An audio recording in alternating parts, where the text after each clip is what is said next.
So maybe walk us through the role of standards, the ETSI and 3GPP type standards in the future. Right.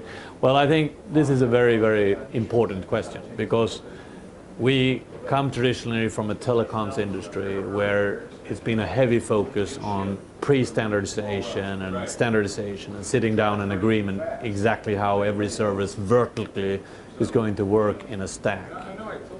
The IT industry is a much more de facto standard, layered approach, which is faster. When these are merging, some part of the standardization is still important to make sure, because the success of the telecoms industry, if you will, the success of GSM or wideband CDMA and so on, has been based on a global standard which has made a massive deployment possible. And there is nothing like in the IT industry almost compared to that. At the same time, we need speed.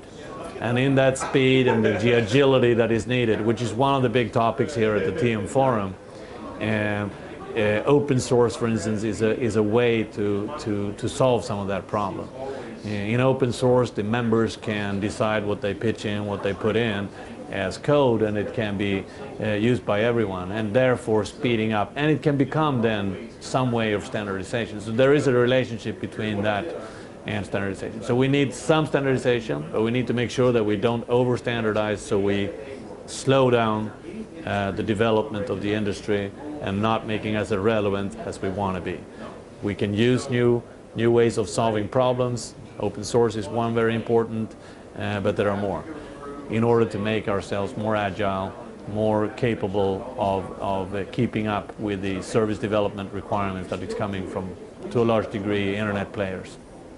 So how does Ericsson, as a world leader in software and hardware, how do you coexist open source, open daylight with traditional telco standards, with TM Forum's framework standards, and all the while trying to enable agility?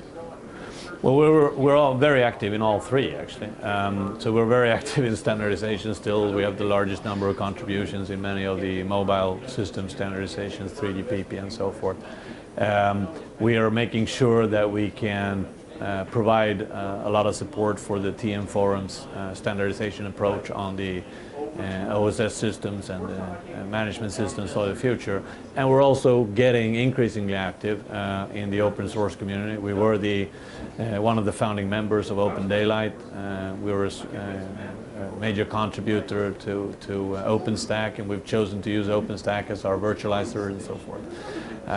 So we're very active in all three. And I think you have to be. With our type of company, the most important for us is to be able to fulfill the wish of our customers, to make their networks more relevant, to move at the speed that is needed for them to develop their business going forward. So it's very important for us.